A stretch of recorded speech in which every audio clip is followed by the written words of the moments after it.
আল্লাহর কথার কোনো গুয়া মাথা আমি কিছুই পাই না। মাথা কোনটা গোয়া কোনটা? সূরা নাসের মধ্যে এত নাচ কেন? আরে নাচতে কইছে এই জন্যই তো এত নাচ। কুল আউযু বিরাব্বিন নাস, মালিকিনুন নাস, ইলাহিনুন নাস, হ্যাঁ, মিন শাররিল ওয়াসওয়াসিল খান্নাস, আল্লাযী ফি সুদুরিন নাস, মিনাল জিন্নাতি ওয়ান নাস, ফি সুদুরিন নাস পর কইছে।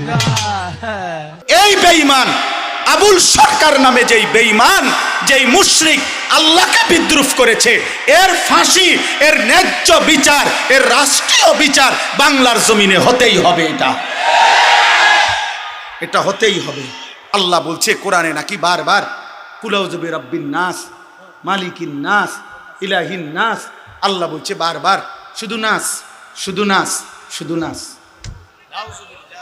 শোনেন মিয়া, এই আসমান সৃষ্টির পর থেকে পৃথিবীর প্রথম মানুষ থেকে আজকে পর্যন্ত পৃথিবীতে বহু মানুষ বহু কুফরি করছে, শিরিক করছে, আল্লাহ তাআলার হুকুমের নাফরমানি করছে, কিন্তু আল্লাহকে লক্ষ্য করে, মহান আল্লাহকে কেন্দ্র করে, আল্লাহকে উল্লেখ করে, উদ্দেশ্য করে পৃথিবীর কোন কাফের, মুশরিক, কোন মুরতাদ, কোন বেঈমান, কোন মূর্তি পূজক, কোন আগুন পূজারী, কোন সূর্য পূজারী, পৃথিবীর কোন নিকৃষ্ট কোন কাফের আল্লাহকে এত বড় কথা বলে নাই। এই মানিকগঞ্জের আবুল সরকার নামে ওই বাউল বেঈমান আল্লাহকে যে পরিমাণ কথা বলেছে, এই বেঈমান সরাসরি বেঈমান, এই বেঈমান প্রকাশ্য বেঈমান। মহান আল্লাহকে লক্ষ্য করে কোন মূর্তি পূজক এত বড় কথা বলে না, কোন মুশরিক এত বড় কথা বলে নাই, কোন বেঈমান এত বড় কথা বলে নাই। আপনাদের আমার বলার মতো ক্ষমতা নাই। ওই বেঈমান এটা কি বলছে মুখ দিয়া, আমি এই পর্যন্ত কোন মাহফিলে এটা বলছি কথা, এটা কিন্তু এই ওই কইছেটা কি, এটা আমার মতো বলার মতো জবান নাই। আপনারা শুনেন ওই কি বলছে, ও আল্লাহকে লক্ষ্য করে কি বলছে। হায় হায়, আমার এই 92-95 ভাগ মুসলমানের এই পবিত্র বাংলাদেশে মুসলিম পরিচয় দিয়ে বাউল গানের নামে একজন বেঈমান এত বড় জঘন্য কথা, সে পরিষ্কার বলতেছে আল্লাহর ব্যাপারে এত জঘন্য কথা কল্পনাও করা যায় না। কোরআনের এই পরিমাণ বিকৃত ব্যাখ্যা। আল্লাহ বলছে কোরআনে নাকি বারবার কুল আউযু বিরাব্বিন নাস, মালিকিন নাস, ইলাহিন নাস। আল্লাহ বলছে বারবার শুধু নাস, শুধু নাস, শুধু নাস। আপনি শোনেন মিয়া, আপনি শোনেন। আমি ব্যক্তিগতভাবে সারা দেশ জানে আমি কোনো রাজনীতির মানুষ না, আমার এই এলাকার মানুষও জানে আমি আজকে 10 বছর এই এলাকায়, আমি কোনো রাজনীতির মানুষ না, আমি রাজনীতির ভালো মন্দ বুঝিও না এতটা, কিন্তু আমি একটা রাজনীতির কোনো হিসাব বুঝি না। এটা নিয়ে দল টানাটানির বিষয় না, এটা দল টানাটানির বিষয় না। অন্য বাউল কি বলছে না বলছে এটা তাদেরও ব্যাপার না, বাকিদের বিষয়ও না। এটা শিল্পীরা কি বলছে সেটা তাদেরও বিষয় না। কিন্তু এই বেঈমান আবুল সরকার নামে যেই বেঈমান, যেই মুশরিক আল্লাহকে বিদ্রুপ করেছে, এর ফাঁসি, এর ন্যায্য বিচার, এর রাষ্ট্রীয় বিচার বাংলার জমিনে হতেই হবে। এটা হতেই হবে।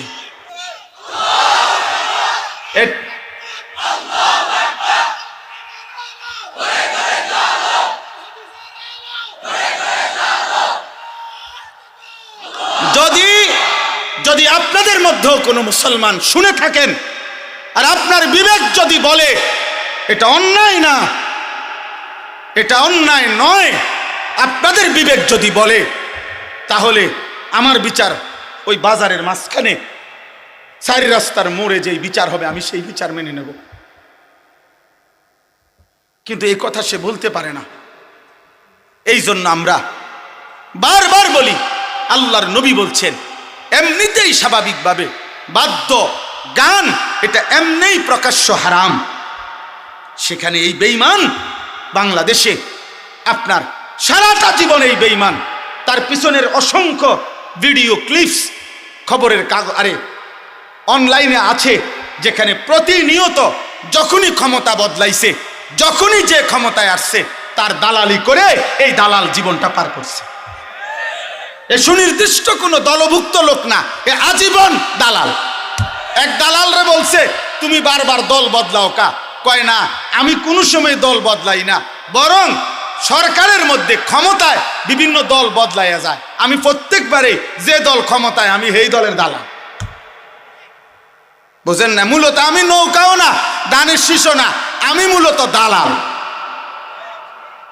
আমি মূলত দালাল, ওই মূলত দালাল। এই জন্য আপনাদের কাছে বললাম, এটা আমাদের ইমানের দাবি, আমরা এর প্রতিবাদ করতেই হবে, আমরা এর বিরুদ্ধে বলতেই হবে। এটা যদি কেউ বলে হুজুররা এইভাবে প্রতিবাদ করছে কেন, তো তুমি বলো কিভাবে প্রতিবাদ করতো।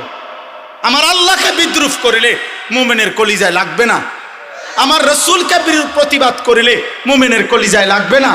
আমার কোরআনকে উপহাস করিলে কুল আউযু বিরাব্বিন নাস অর্থ এটা? আপনাদের বিবেক বলে এটা আল্লাহ নাচতে বলছে? তো এটা কি বললো? ও কি বললো? এটা আল্লাহ তাআলা আমাদেরকে মাফ করে দেন। অতএব আমি কিশোর ভাই, যুবক ভাই, আমরা প্রত্যেকের জায়গা থেকে আমরা আজকের এই মাহফিলও একথা ঘোষণা করলাম, আমরা এমন নিকৃষ্ট বেঈমানের আমরা সর্বোচ্চ শাস্তি দেশের সর্বোচ্চ প্রশাসনের কাছে জোর দাবি জানালাম। আর আমাদের সমস্ত কিশোর যুবক ভাই, দোস্ত আমার, বন্ধু আমার, নওজোয়ান সাথী আমার অনুরোধ, গান, বাদ্য, গায়িকা, নর্তকী, মোবাইলের আসক্তি হাত জোড় করে বন্ধু আমার আমি বললাম, আমার প্রিয় ভাই, আমার প্রিয় সন্তান, তুমি ছেড়ে দাও আব্বা। এই তামসা করতে করতেই এরকম হায়াত শেষ হয়ে যায়। কখনো কোনো বক্তার ছবি উঠাইলেন, কখনো কোনো বক্তা এখন মনে করেন অনেক মানুষ চিনে, আপনিও উঠাইলেন, এতে কিচ্ছু আসে যায় না।